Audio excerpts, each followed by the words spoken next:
নমস্কাৰ বন্ধুসকল, ক্ৰিকেট গুৰু আছামলৈ স্বাগতম। ৱেষ্ট ইণ্ডিজৰ ক্ৰিকেটাৰ মাৰ্লন চেমুৱেলছ আপোনালোক হয়তো সকলোৱে চিনি পায়।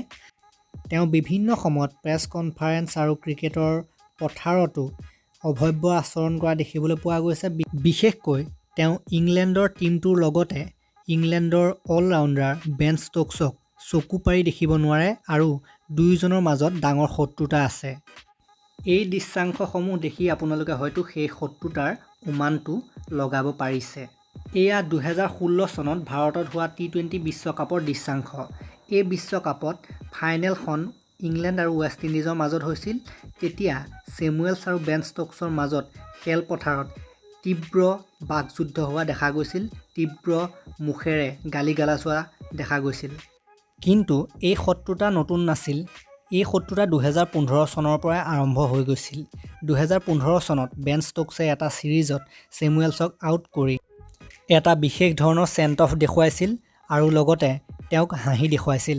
তাৰ পাছৰ পৰাই দুয়োজনৰ মাজত শত্ৰুতাই তীব্ৰ ৰূপ ধাৰণ কৰিবলৈ লৈছিল আৰু 2016 চনতো তাৰ প্ৰতিফল দেখা পোৱা গৈছিল। কিন্তু শেহতীয়াভাৱে ছ'চিয়েল মিডিয়াত দুয়োজনৰ মাজৰ এই শত্ৰুতা পুনৰ প্ৰতিফলিত হ'বলৈ ধৰিছে। প্ৰকৃততে শেহতীয়াভাৱে বেন ষ্টকছক সোধা হৈছিল যে আপুনি 14 দিন কোৱাৰেণ্টাইনত থাকি কেনেকুৱা লাগিলে। তেতিয়া প্ৰত্যুত্তৰত বেন ষ্টকছে কৈছিল যে ইমান এনজয়েবল নহয়, ইমান উপভোগ্য বস্তু নহয়। মই নিবিচাৰিম যে মোৰ আটাইতকৈ ডাঙৰ শত্ৰুজনৰ লগতো এনেকুৱা নহওক। বেন ষ্টকছৰ মতে তেওঁ যেতিয়া সেই একেটা কথাকে তেওঁ নিজৰ ভায়েকক কৈছিল, তেতিয়া তেওঁৰ ভায়েকে কৈছিল যে মাৰ্লন চেমুৱেলছৰ লগতো তুমি এনেকুৱা হোৱাটো নিবিচাৰিবানে? তেতিয়া বেন ষ্টকছে কৈছিল যে মাৰ্লন চেমুৱেলছৰ লগতো এনেকুৱা ধৰণৰ কথা হোৱাটো তেওঁ নিবিচাৰে, অৰ্থাৎ কোৱাৰেণ্টাইন হোৱাটো নিবিচাৰে। কিন্তু এই ক্ষেত্ৰত মাৰ্লন চেমুৱেলছৰ ফালৰ পৰা যিটো ৰিপ্লাই আহিল ইনষ্টাগ্ৰামত, সেইটো দেখি আপোনালোকৰ চকু কঁপালত উঠিব। এই ক্ষেত্ৰত প্ৰতিক্ৰিয়া প্ৰকাশ কৰি মাৰ্লন চেমুৱেলছে যথেষ্ট কিছুমান অসভ্য শব্দ ব্যৱহাৰ কৰিছে, বিটছৰ দৰে অসভ্য শব্দ ব্যৱহাৰ কৰিছে আৰু লগতে তেওঁ কৈছে যে তোমাৰ নিজৰ পত্নীক মোক 14 দিনৰ বাবে দিয়া, মই তোমাৰ পত্নীৰ ৰং 14 ছেকেণ্ডত সলাই দিম আৰু তাইক ইংলেণ্ডৰ নাগৰিকৰ পৰা জামাইকাৰ নাগৰিক কৰি দিম মাত্ৰ 14 ছেকেণ্ডত। এনেকুৱা ধৰণৰ অসভ্য কথা কোৱা হৈছে মাৰ্লন চেমুৱেলছৰ তৰফৰ পৰা। এই ক্ষেত্ৰত প্ৰতিক্ৰিয়া প্ৰকাশ কৰি টুইটাৰত এজনে লিখিছে যে মাৰ্লন চেমুৱেলছে মাত্ৰ 14 ছেকেণ্ডহে বিচনাখনত টিকিব পাৰে আৰু তেওঁক যদি বেটিং কৰিবলৈ দিয়া হয় তেওঁ সেই 14 ছেকেণ্ডো ক্ৰিজত টিকিব নোৱাৰে, তেওঁ 14 ছেকেণ্ডৰ আগতে আউট হৈ যায়।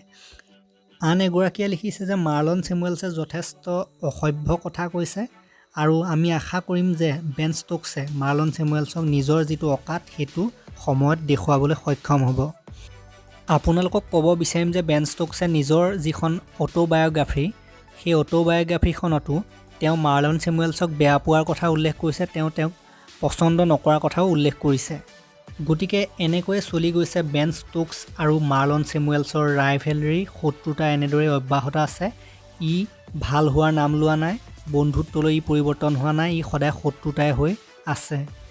এতিয়া আপোনালোকৰ মনত এটা হয়তো প্ৰশ্ন উদয় হ'ব পাৰে যে মাৰ্লন চেমুৱেলছে কিয় ৱেষ্ট ইণ্ডিজৰ ফালে বৰ্তমান নেখেলা হ'ল? তেওঁ অৱসৰ ঘোষণা কৰিলে নেকি? নাই, তেওঁ অৱসৰ ঘোষণা কৰা নাই। বেয়া ফৰ্ম আৰু বেয়া প্ৰদৰ্শনৰ বাবে তেওঁ টীমৰ পৰা বাহিৰত আছে। কিন্তু টীমৰ পৰা বাহিৰত আছে যদিও তেওঁ বৰ্তমান ক্ৰিকেটৰ লগত জড়িত হোৱাৰ পৰিৱৰ্তে মিউজিকৰ লগতহে জড়িত হৈছে। তেওঁ বৰ্তমান নিজৰ মিউজিক ভিডিঅ' কৰে, নিজে গান গায় আৰু এনেদৰেই তেওঁ ক্ৰিকেটৰ পৰা আঁতৰত থাকিও উপাৰ্জন কৰি আছে যথেষ্ট সংখ্যক ধন। যি হ'লেও আমি বিচাৰিম যে ৱেষ্ট ইণ্ডিজৰ এই ভাল বেটছমেনজন পুনৰ টীমলৈ ঘূৰি আহক আৰু বেন ষ্টকছৰ লগতো তেওঁৰ যি শত্ৰুতা আছে সেইটো সমাপ্ত হোৱাটোৱে আমি বিচাৰিম। আৰু ইমানখিনি কৈয়ে মই এই ভিডিঅ'টো সমাপ্ত কৰিছোঁ। যদি এই ভিডিঅ'টো আপোনালোকে ভাল পালে তেন্তে এটা লাইক দিব, শ্বেয়াৰ কৰিব আৰু মোৰ চেনেললৈ নতুনকৈ আহিছে যদি ছাবস্ক্ৰাইব কৰি থৈ যাবলৈ নাপাহৰিব। তেতিয়ালৈকে মই বিদায় মাগিছোঁ। ধন্যবাদ।